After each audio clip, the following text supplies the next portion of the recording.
নমস্কার। আজকে আমরা আলোচনা করব আশাপূর্ণা দেবীর লেখা জ্ঞানচক্ষু গল্প, যেটা আমাদের মধ্যশিক্ষা পর্ষদের মাধ্যমিক এবং সিবিএসসি বোর্ডের ক্লাস 10-এর সিলেবাসের অন্তর্গত। এবং প্রথমে বলে রাখি যে খুব ছোট্ট ভিডিওর মাধ্যমে এই গল্পটি তোমাদের সামনে উপস্থাপন করব, যাতে অল্প সময়ের মধ্যে এই গল্প সম্বন্ধে তোমাদের একটি স্বচ্ছ ধারণা চলে আসতে পারে। এছাড়া এই গল্পের শেষে কিছু ইম্পর্টেন্ট কোশ্চেন এই চ্যাপ্টার থেকে দিয়ে দেবো, যা আগামীতে তোমাদের পরীক্ষার জন্য খুবই গুরুত্বপূর্ণ হতে চলেছে। তো আসুন গল্পটি আমরা শুরু করি। প্রথমে বলে রাখি, জ্ঞানচক্ষু আশাপূর্ণা দেবীর লেখা এবং এটি তার কুমকুম কাব্য বা গল্প সংকলন থেকে নেওয়া। এবং গল্প শুরুতেই বলি, এখানে এই গল্পের প্রধান চরিত্র বা কেন্দ্রীয় চরিত্র হলো তপন নামে একটি বাচ্চা ছেলে, যার বয়স খুব বেশি 12-13 বছর হবে, যার ছোটবেলা থেকেই গল্পের প্রতি ভীষণ আসক্তি বলতে টান। ছোটবেলা থেকে সে গল্প শুনতে, গল্প বলতে খুব ভালোবাসত এবং যত আস্তে আস্তে বড় হতে লাগলো সে গল্প লিখতেও আরম্ভ করলো। এবং এবার আমাদের গল্পে চলে আসি। গল্পের শুরুতেই দেখি তপন তার বিদ্যালয়ের ছুটিতে মামা বাড়ি গিয়েছে তার মাসির বিয়ে উপলক্ষে, যেখানে কদিন আগেই তার ছোট মাসির বিয়ে হয়েছে। এবং সে যখন জানতে পারে তার ছোট মেসোমশাই একজন লেখক, তখন তপনের চোখ মার্বেলের মতো বড় হয়ে যায়। মার্বেল বলতে অর্থাৎ গুলি। তার কারণ ছোট্ট তপন মনে করত যে লেখক বা সাহিত্যিক মানে এক অন্য জগতের মানুষ, সে যে আর 5টা মানুষের মধ্যে হতে পারে সে প্রথমে মানতেই চাইতো না।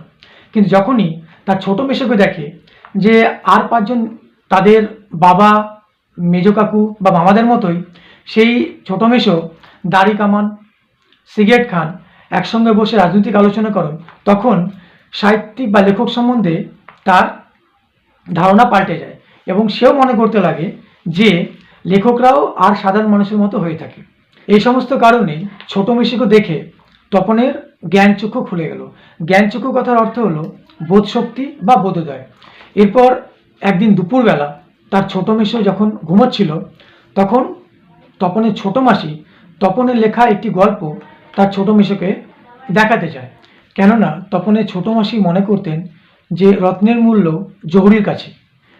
এবং সেই গল্প পড়ে ছোট মেসো তপনের গল্পের ভীষণ প্রশংসা করে এবং সে বলে যে একটু কারেকশন করলে পারে তপনের এই গল্প ছাপাতে দেওয়া যেতে পারে। এ কথা শুনে তপন ভীষণ আপ্লুত হয়ে যায় এবং তার সঙ্গে তার ছোট মেসো একথাও বলে বা অঙ্গীকার করে যে তিনি যদি তার পূর্ব পরিচিত সন্ধ্যা তারা নামে এক পত্রিকা রয়েছে, যেখানে তার সম্পাদককে যদি অনুরোধ করে তবে তিনি অবশ্যই এই গল্পটি ছাপিয়ে দেবেন। এরপর এই কথা শুনে তপনের মন আনন্দে ভরে ওঠে এবং সমস্ত বাড়িতে হুল্লোড় হয়ে যায় যে লেখক তপনের বই তার ছোট মেসো ছাপাখানায় ছাপাতে দিবে। এরপর কয়েকদিন চলে যায়। ছুটি শেষ হয়ে যাওয়ার পরে তপন নিজের বাড়িতে চলে আসে। ছোট মেসো তার সেই গল্প নিয়ে নিজের বাড়িতে চলে যায়। এরপর বাড়িতে তপনের বিভিন্ন নাম হয়ে ওঠে।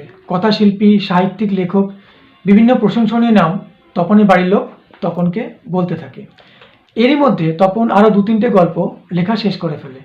এরপর একদিন তপনের ছোট মাসি এবং ছোট মেসোমশাই হঠাৎ করে তপনদের বাড়িতে উপস্থিত হয়, হাতে সেই সন্ধ্যা তারা ম্যাগাজিনের বা পত্রিকার একটি সংখ্যা নিয়ে, যেখানে তপনের গল্প ছাপা হয় প্রথম দিন নামে। সেখানে তপনের গল্প ছাপা হয়েছে শুনে সমস্ত পরিবারের লোকজন খুশিতে আত্মহারা হয়ে ওঠে। তপনে মনে মনে ভীষণ আনন্দিত হয় এবং সকলেই সেই পত্রিকার গল্প 1-2 লাইন পড়েই তপনের প্রচুর প্রশংসা করতে থাকে এবং সকলেই বলে ওঠে যে তপনের ছোট মেসো তপনের সেই গল্প পত্রিকায় ছাপিয়ে দিয়েছে। এই কথা শুনে সকলেই খুবই খুশি হয়। তবে শেষ পর্যন্ত যখন তপনের মা তপনকে বলে যে নিজে মুখে গল্পটা পড়িয়ে সকলকে শোনানোর জন্য, তপনও খুশি খুশি সেই গল্প পড়তে আরম্ভ করে।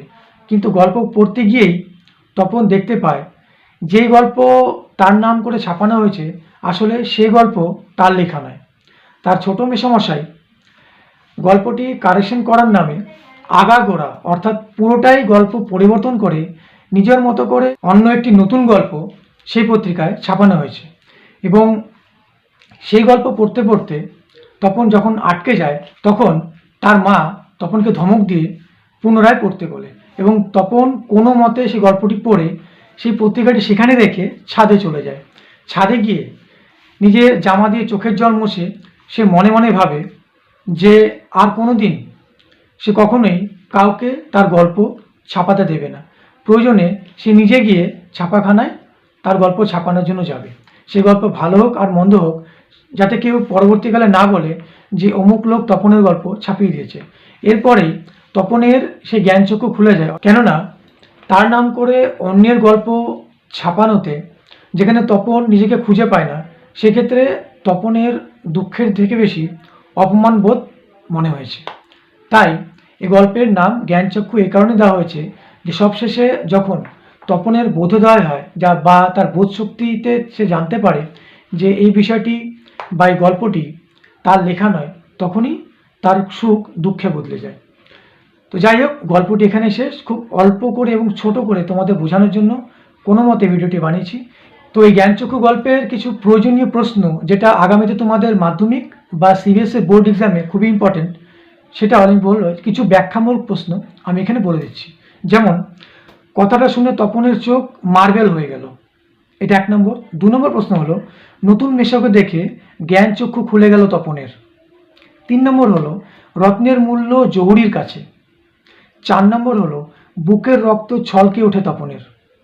5 নম্বর কোশ্চেন হলো, তার চেয়ে দুঃখের কিছু নেই, তার থেকে অপমানের।